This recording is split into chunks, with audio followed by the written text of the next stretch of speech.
بسم اللہ الرحمن الرحیم، السلام علیکم ورحمۃ اللہ وبرکاتہ۔ آپ دیکھ رہے ہیں یوٹیوب چینل اور میرا نام ہے علی ظفر راقی۔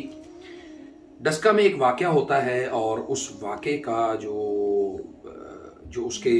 مناظر ہیں، جو اس کی کیفیات ہیں، وہ پورے ڈسکا کے علاقے میں اور پورے پاکستان میں لوگوں کو دہلا دیں۔ مطلب آپ میں سے تقریباً سب لوگ اس واقعے کو جانتے ہوں گے کہ ایک گھر کی جو بہو ہے وہ آتی ہے سعودی عرب سے پاکستان واپس، اور اللہ تعالیٰ نے اس کو صاحب اولاد کرنا ہے، اور وہ خوشی خوشی وہاں سے اپنے خاوند سے اجازت لے کے اپنے خاوند کی اس محبت اور شفقت کو سامنے رکھتے ہوئے وہ پاکستان واپس آتی ہے، اور وہ آ کے یہاں پہ اپنے خاوند کے گھر، اپنے گھر میں، جسے ہمارے ہاں سسرال کا گھر کہا جاتا ہے، لیکن میں اسے کہتا ہوں کہ وہ اپنا گھر ہوتا ہے، تو اپنے گھر آ جاتی ہے، اور پھر وہاں پہ ایک زبردست قسم کی اس کے ساتھ ایک واقعہ اور ایک کہانی ہونے جا رہی ہے، لیکن اس کو بالکل بھی معلوم نہیں ہوتا۔ یہ ہے کہ اس کو ایک خاتون جو ہے، یعنی اس کی جو ماں ہے، میں ساس نہیں کہوں گا، میں ماں کہوں گا، بیٹے کی بیوی جو ہوتی ہے وہ جیسے وہ اپنے بیٹے کے لیے ماں ہے، وہ اس کی بیوی کے لیے بھی ویسے ہی ماں اس کو بننا چاہیے۔ لیکن افسوس کا مقام یہ ہے ہمارے معاشرے میں کہ اس عورت کو یہ پتہ ہی نہیں تھا کہ مقام جو ہوتا ہے ماں کا وہ کیا ہوتا ہے، اور اس کی اللہ تعالیٰ نے اس کو کس مرتبے کے اوپر فائز کیا ہوا ہے۔ وہ اپنی بیٹی، یعنی جو ساس ہے، وہ اپنی بیٹی کے گھر کو بچانے کے لیے اپنی جو بہو ہے، عرف عام میں بہو ہے، عام طور پہ ہم بیٹی ہی کہیں گے، اس کو جو ہے وہ مارنے کے لیے تیار ہو جاتی ہے۔ یہ واقعہ اس طرح سے سوشل میڈیا کے اوپر ہر ایک کی زبان سے عام ہے، لیکن تصویر کا دوسرا رخ میں آپ کو بتاؤں گا، آپ کے رونگٹے کھڑے ہو جائیں گے اور آپ حیران رہ جائیں گے کہ یہ لوگ جو اللہ اور اللہ کے رسول کی نافرمانی کرنے والے ہیں یا دنیاوی مفادات کے لیے ایک دوسرے کی گردنیں کاٹنے کے لیے ہیں، وہ کس حد تک جا سکتے ہیں، وہ لوگ کس حد تک جا سکتے ہیں، آپ تصور بھی نہیں کر سکتے۔ ہوتا یہ ہے کہ اس عورت کو، اور یہ بات انشاءاللہ بہت جلدی منظر عام پہ آ جائے گی، کہ اس عورت کو اس سے پہلے وہ 3 قتل کر چکی ہے، وہ جو خاتون ہے وہ اس سے پہلے 3 قتل کر چکی ہے، اور اس عورت کو یہ کہا گیا ایک عامل کی طرف سے، ایک جادوگر کی طرف سے، کہ اگر کیونکہ اس کی اپنی بیٹی جو ہے وہ بے اولاد ہے، یعنی اس مقتولہ کی جو نند ہے وہ بے اولاد تھی، تو اس نے اس کو یہ کہا، کسی عامل یا جادوگر نے۔ اور اس سے ریلیٹڈ میں آپ کو ایک اور واقعہ بھی بتاؤں گا انشاءاللہ، کہ جب انسان جادو کرنے یا کروانے کی لت میں یا اس نشے میں لگ جاتا ہے، تو پھر اس کے ساتھ اس کو کوئی بھی چیز جو ہے وہ نہیں لگتی کہ اس کے لیے کوئی چیز بہت زیادہ اہمیت کی حامل ہوگی، انسانیت اس کے لیے بہت زیادہ اہمیت کی حامل ہوگی، ایسا نہیں ہوتا۔ تو ہوتا یہ ہے کہ وہ اس عامل نے اس کو کہا کہ جب تک تو کسی حاملہ عورت کو قتل نہیں کرے گی تب تک تیری بیٹی کے ہاں اولاد نہیں ہوگی۔ اب اس عورت کو یہ سمجھ آتا ہے کہ اس سے بہتر میرے پاس موقع ہی کوئی نہیں ہے، میرا بیٹا میرا ملک سے باہر ہے، میں اپنی بہو کے اوپر اس طرح کا الزام لگاؤں گی کہ وہ اس کو پھر اپنے بیٹے کو بتاؤں گی کہ وہ اس نے یہ کیا، اس کا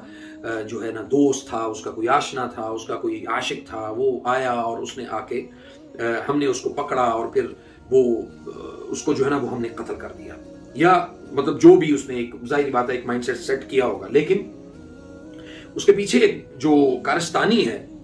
وہ یہ ہے کہ اس عورت کو باقاعدہ طور پہ عامل نے یہ کہا تھا کہ جب تک تو کسی حاملہ عورت کو قتل نہیں کرے گی یا کسی حاملہ عورت کا بچہ جو ہے وہ نہیں گرائے گی تب تک تیری بیٹی کے ہاں اولاد نہیں ہوگی۔ ہمارے ایک بڑے معروف عالم دین ہیں، ان کا نام میں نہیں لوں گا، اس کو راز میں رکھنا چاہیے، ان کی بھتیجی کو یہ معاملہ ہوا، تو میں اس بات کا چشمدید گواہ تھا، تقریباً آج سے 8-10 سال پہلے کی بات ہے۔ تو اس سروسز ہاسپٹل میں اس بچی کو ایڈمٹ کیا ہوا تھا، اس کے ساتھ کچھ مسائل تھے، اور ڈاکٹرز نے ان کو جواب دے دیا، مسام اتنے اس بچی کے پھول چکے تھے کہ اس کے مساموں میں سے پانی نکلتا تھا، جو میں اپنی آنکھوں سے دیکھ چکا تھا۔ اور پھر اس رات میں نے اس بچی کو جب رقیہ کیا، اس کے اوپر جن مسلط ہوا، اس نے کہا کہ ایک بے اولاد خاتون نے اس عورت کے اوپر اپنا غسل کیا ہوا پانی گرایا ہے، اور یا پڑا ہوا پانی گرایا ہے، یعنی پڑے ہوئے سے مراد جادو شدہ پانی گرایا ہے، تاکہ اس حاملہ، وہ بچی بھی تقریباً 20 سال کی 22 سال کی غالباً تھی اس کی عمر، تو اس کو یہ کہا گیا کہ آپ جب تک یہ پانی کسی ایسی عورت کے اوپر نہیں گراؤ گے جس کے ہاں ولادت ہونے والی ہوگی، تو تب تک تیرے ہاں اولاد نہیں ہوگی۔ اب اس خاتون نے، ہوا تو اللہ کے حکم سے، ہمارا یہ ایمان ہے، اور یہ جو واقعہ ہوا ہے سبحان اللہ، میں یہ نہیں سمجھتا ہوں کہ اللہ کے حکم کے بغیر ہوا ہے۔ اللہ نے اس واقعے کے ذریعے سے کتنی عبرتیں، فَاعْتَبِرُوا يَا أُولِي الْأَبْصَارِ، یہ کہا جائے گا کہ کتنی اللہ تعالیٰ نے عبرتیں چھپا کے رکھی ہیں۔ لب لباب یہ ہے کہ جی اس خاتون کو، اس بچی، یعنی اس بچی کے اوپر بھی پانی گرایا گیا، اس کا بھی بچہ بھی ضائع ہوا، اور وہ بچی بھی فوت ہو گئی۔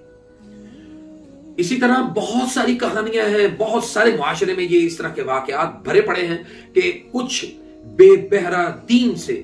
اور اللہ تعالیٰ کا خوف نہ کرتے ہوئے اس معاشرے میں موجود خواتین کی بہت بڑی تعداد جو ہے اولاد کے حصول کے لیے وہ کچھ بھی کرنے کے لیے تیار ہو جاتے ہیں۔ اولاد کے حصول کے لیے وہ کچھ بھی کرنے کے لیے تیار ہو جاتے ہیں۔ ان کو نہیں معلوم کہ انہوں نے جو اولاد لینی ہے وہ اللہ تعالیٰ سے لینی ہے، اللہ تعالیٰ نے ان کو صاحب اولاد کرنا ہے، اور ان کے معاملات اور ان کی چیزیں اور ان کے ایک ایک چیز کا خالق مالک اور ایک ایک چیز کے اوپر نظریں رکھنے والا کون ہے؟ اللہ تعالیٰ کی ذات ہے۔ تو بدقسمتی سے ان لوگوں نے اس چیز کو اپنا دین دھرم جو ہے نا وہ بنا لیا، اور اسی دین کی پیروی کرنے لگ گئے جس دین کے اوپر شیاطین نے ان کو آمادہ کیا۔ بہت ساری خواتین ہمارے پاس بھی اسی مقصد کے لیے آتی ہیں کہ ہم ان کو یہ بتائیں کہ اللہ تعالیٰ ان کو کیسے صاحب اولاد کرے گا۔ ہم ان کو بتاتے ہیں کہ آپ قرآن پڑھیں، آپ اپنے میڈیکل کے ٹیسٹ کروائیں، ریپیٹ کروائیں، اور جو کمزوریاں ہیں، جو کمیاں کوتاہیاں ہیں، اس کا علاج کریں، اس کے لیے میڈیکیشن یوز کریں، دوائیوں کا استعمال کریں، حلال اسباب اختیار کریں، تو اللہ آپ کو صاحب اولاد کرے گا۔ ایک ہماری بہت پرانی ہماری جاننے والی خاتون ہے جن کو ڈاکٹرز نے یہاں تک کہہ دیا کہ آپ صاحب اولاد نہیں ہو سکتی۔ اللہ نے اس کو ماشاءاللہ تبارک اللہ، اللہ نے اب اس کے پاس 2 بیٹیاں ہیں، ٹھیک ہے جی۔ اور اسی طرح بے شمار واقعات اس طرح کے لوگوں کے موجود ہیں کہ جس میں ہم یہ کنفرم یہ کہہ سکتے ہیں کہ لوگ اپنے ایمان کو، اپنے عقیدے اور اپنے اس چیز کو بھول چکے ہیں جس کی وجہ سے لوگ انسانیت کے قاتل بن گئے ہیں۔ اور اگر کوئی جادوگر کسی عورت کو یہ کہہ دیتا ہے کہ تو فلاں کام کرے گی تو تیرے ہاں اولاد ہوگی، وہ عورت اللہ کا خوف نہ کرتے ہوئے، اللہ سے نہ ڈرتے ہوئے ہر وہ کام گزرنے کے لیے تیار ہو جائے گی جو کام اس کو میں یہ معلوم ہی ہوگا 100% کہ اگر وہ یہ کام کرے گی تو اس کو پتا ہوتا ہے، اس کا ضمیر اس کو ملامت کر رہا ہوتا ہے، لیکن پھر بھی وہ کام کرتی ہے۔ اس طرح کے معاملات اور اس طرح کے معمولات میں وہ کام کرنے کے بعد کیا کرے گی؟ سب سے پہلے اللہ کی اطاعت اور فرمانبرداری سے باہر نکلے گی، اور پھر اس کے بعد وہ لوگوں کے اوپر جادو کرنا ہے، کروانا ہے۔ میں نے خود اپنی آنکھوں سے سیالکوٹ کے قبرستان کے اندر ایک ایسی عورت کو برہنہ لباس یعنی برہنہ میں نے دیکھا ہے کہ جو قبرستان میں بیٹھی قبر کے اوپر بے لباس ہو کر وہ نہا رہی ہے،